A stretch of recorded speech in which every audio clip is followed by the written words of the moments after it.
Divert ചെയ്യാൻ ശ്രമിക്കുന്ന ഒരു സന്നിഗ്ധമായ ഘട്ടത്തിലാണ് ആ മനുഷ്യൻ അതിന്റെ തലപ്പത്ത് പോയി നിൽക്കുന്നത്.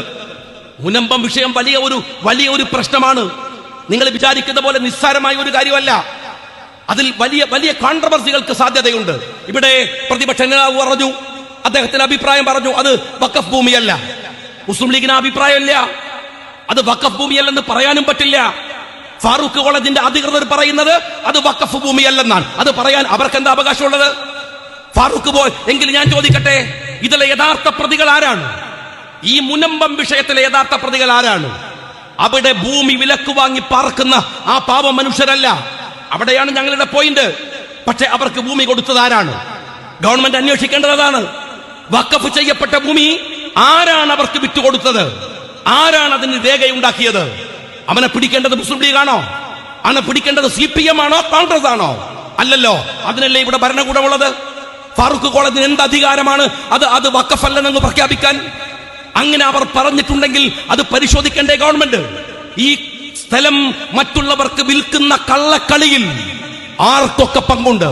മഹാനായ സീതി സാഹിബ് ഫാറൂഖ് കോളേജിന് അവിടെ ജന്മം കൊടുക്കുമ്പോ ഇന്ത്യൻ യൂണിയൻ മുസ്ലിം ലീഗ് അതിന്റെ വിയർപ്പും അതിന്റെ രക്തവും മാംസവും ആ സ്ഥാപനത്തിന് വേണ്ടി ചെലവഴിക്കുമ്പോ നിങ്ങൾ അറിയേണ്ടത്, ഈ മലബാറിന്റെ തെരുവിൽ വിട്ടുകൊടുത്തത് ആ മുനമ്പത്തെ ഭൂമി മാത്രമല്ല, ബാക്കി ഭൂമികളുടെ എവിടെ. ഇപ്പൊ നമ്മളെ വഖഫ് പ്രശ്നം, ചില വഖഫ് സ്വത്തുക്കൾ വഖഫ് അല്ലാതായിരിക്കുന്നു. വഖഫ് അല്ല എന്ന് പറയാ, വഖഫ് സ്വത്താണ്. ആധാരത്തിലും മറ്റ് കോടതി വിധികളും കമ്മീഷന്റെ വിധികളൊക്കെ ഉള്ള ഒരു സാധനം വഖഫ് അല്ല എന്ന് പറയുന്നു. ഇത് സമുദായത്തിന്റെ ആൾക്കാർ തന്നെ പറയാൻ തുടങ്ങിയാൽ എന്താ കാട്ടുക? വഹാബികൾ നടത്തുന്ന ഫറൂഖ് കോളേജാണ്. വഹാബികൾ അത് വഖഫല്ല എന്ന് പറയാം. വഹാബികൾക്ക് വഖഫാക്കിയതാണിത്. വഹാബി കോളേജിന് വഖഫാക്കിയ ഈ സാധനം മുനമ്പത്തെ 407 ഏക്കറ, ആ ഏക്കറ വഖഫാണ്. അത് വഖഫല്ല എന്ന് പറയുന്നു. എന്തിന്? അവരത് വിറ്റുപോയി. ഹക്ക് ഹലാലും ബാത്തിലൊന്നും വേണ്ടേ? വഖഫ് സ്വത്ത് എന്ന് പറഞ്ഞാൽ അള്ളാഹുവിന്റെ മാർഗത്തില് ദാനമായി അർപ്പിക്കുന്നതാണ്. വഖഫ് സ്വത്തുകൾ ഒരിക്കലും അന്യാധീനപ്പെട്ടു പോകാൻ പാടില്ല. വഖഫ് സ്വത്തുകൾ ഒരു കാരണവശാലും കൈമാറ്റം ചെയ്യപ്പെടാനും പാടില്ല. ഇപ്പൊ മുനമ്പവുമായി ബന്ധപ്പെട്ടുകൊണ്ട് വളരെ വലിയ ഒരു വിവാദം നടന്നുകൊണ്ടിരിക്കുകയാണ്. ആ വിഷയത്തെ പോലും വർഗീയമായ ധ്രുവീകരണത്തിന് വേണ്ടി ഉപയോഗപ്പെടുത്താനാണ് ചില ആളുകൾ ശ്രമിച്ചുകൊണ്ടിരിക്കുന്നത്. നമ്മുടെ രാജ്യത്തെ, നമ്മുടെ നാട്ടിലെ ഉത്തരവാദപ്പെട്ട ഒരു മന്ത്രി ആ വിഷയം പരാമർശിച്ചുകൊണ്ട് പറഞ്ഞത് ഇവിടെ വഖഫ് ഭീകരതയുണ്ട് എന്നാണ്. എന്താണ് വഖഫ് സ്വത്ത് എന്ന് ഞാൻ നേരത്തെ സൂചിപ്പിച്ചു. അങ്ങനെ ആർക്കും യഥേഷ്ടം ഏതെങ്കിലും സ്വത്ത് ചൂണ്ടിക്കാണിച്ചുകൊണ്ട് അത് വഖഫ് സ്വത്താണ് എന്ന് പറയാൻ കഴിയില്ല. കഷ്ടപ്പെട്ട് അധ്വാനിച്ചുണ്ടാക്കിയ ഭൂമി അല്ലെങ്കിൽ സ്വത്ത് ദൈവികമായ മാർഗത്തിൽ സമർപ്പിക്കുന്നതിനാണ് വഖഫ് എന്ന് പറയുന്നത്. അതിനെയാണ് ഭീകരത എന്ന് പറയുന്നത്. അതിനർത്ഥം രാജ്യത്ത് പ്രകോപനമുണ്ടാക്കി, വർഗീയ ധ്രുവീകരണമുണ്ടാക്കി, ഭിന്നിപ്പുകൾ ഉണ്ടാക്കി, തെറ്റിദ്ധാരണ ഉണ്ടാക്കി, സാധാരണ മനുഷ്യരുടെ ജീവിതത്തെ ഇവിടെ ദുസ്സഹമാക്കുക എന്നല്ലാതെ മറ്റൊരു അജണ്ടയും അതിന്റെ പിന്നിലില്ല എന്ന് നമ്മൾ ഓരോ ആളുകളും തിരിച്ചറിയണം. ഞാൻ സാന്ദർഭികമായി സൂചിപ്പിക്കാൻ ആഗ്രഹിക്കുന്നത്, മുനമ്പവുമായി ബന്ധപ്പെട്ടുകൊണ്ട് നമുക്കൊരു കൃത്യമായ നിലപാടുണ്ട്. അവിടെ മതപരമായിട്ടുള്ള നമ്മുടെ കർമ്മശാസ്ത്ര വീക്ഷണങ്ങൾ സംരക്ഷിക്കപ്പെടണം. അതോടൊപ്പം അവിടെയുള്ള സാധാരണ മനുഷ്യരുടെ അവകാശങ്ങളും സംരക്ഷിക്കപ്പെടണം. അവരും വഴിധാരമാകാൻ പാടില്ല, അവർക്കും യാതൊരു പ്രയാസം ഉണ്ടാവാൻ പാടില്ല. എന്നാൽ കൈമാറ്റം ചെയ്യപ്പെടുന്ന ഒരു സാഹചര്യം ഉണ്ടായപ്പോൾ അതിന്റെ ഉത്തരവാദികളായിട്ടുള്ള ആളുകളുണ്ട്.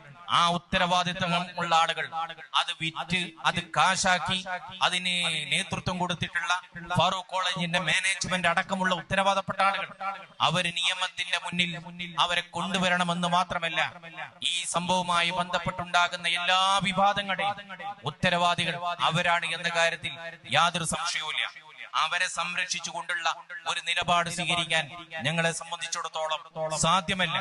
അവിടെയുള്ള സാധാരണ മനുഷ്യരെ കബളിപ്പിച്ചതിന്റെ പേരിൽ, അവിടെ ഒരു വിവാദ മേഖലയാക്കി തീർത്തതിന്റെ പേരിൽ, അതിന്റെ പേരിൽ വർഗീയ ധ്രുവീകരണം ഉണ്ടാക്കാൻ ഇവിടെ ചില സംഘടനകൾക്ക് അവസരമുണ്ടാക്കിയതിന്റെ എല്ലാം ഉത്തരവാദികൾ ഇത് വിറ്റ ആളുകളാണ് എന്ന കാര്യത്തിൽ യാതൊരു സംശയവുമില്ല.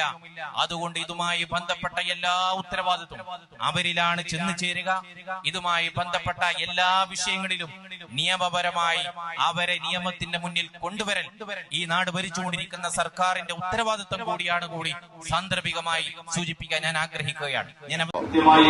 മുസ്ലിം സംഘടനകളുടെ മീറ്റിംഗ് ഒക്കെ കഴിഞ്ഞതിന് ശേഷം സയ്യിദ് സാദിഖ് അലി ശിഹാബ് തങ്ങൾ പറഞ്ഞത്, ലീഗിന്റെ അഭിപ്രായം സാദിഖ് അലി ശിഹാബ് തങ്ങൾ ഒരിക്കൽ പറഞ്ഞ അതിൽ മാറ്റമൊന്നും വരില്ല. ഇവിടെ പ്രതിപക്ഷ നേതാവ് പറഞ്ഞു, അദ്ദേഹത്തിന്റെ അഭിപ്രായം പറഞ്ഞു, അത് വഖഫ് ഭൂമിയല്ല. മുസ്ലിം ലീഗിന് അഭിപ്രായമില്ല, അത് വഖഫ് ഭൂമിയല്ലെന്ന് പറയാനും പറ്റില്ല. ഫാറൂഖ് കോളേജിന്റെ അധികൃതർ പറയുന്നത് അത് വഖഫ് ഭൂമിയല്ലെന്നാണ്. അത് പറയാൻ അവർക്ക് എന്താ അവകാശമുള്ളത്? ഫാറൂഖ് എങ്കിൽ ഞാൻ ചോദിക്കട്ടെ, ഇതിലെ യഥാർത്ഥ പ്രതികൾ ആരാണ്? ഈ മുനമ്പം വിഷയത്തിലെ യഥാർത്ഥ പ്രതികൾ ആരാണ്? അവിടെ ഭൂമി വിലക്ക് വാങ്ങി പാർക്കുന്ന ആ പാവ മനുഷ്യരല്ല. അവിടെയാണ് ഞങ്ങളുടെ പോയിന്റ്. പക്ഷെ അവർക്ക് ഭൂമി കൊടുത്തത് ആരാണ്? ഗവൺമെന്റ് അന്വേഷിക്കേണ്ടതാണ്. വഖഫ് ചെയ്യപ്പെട്ട ഭൂമി ആരാണ് അവർക്ക് വിറ്റുകൊടുത്തത്? ആരാണ് അതിന് രേഖയുണ്ടാക്കിയത്? അവനെ പിടിക്കേണ്ടത് മുസ്ലിം ലീഗാണോ? അവനെ പിടിക്കേണ്ടത് CPM ആണോ, കോൺഗ്രസ് ആണോ? അല്ലല്ലോ.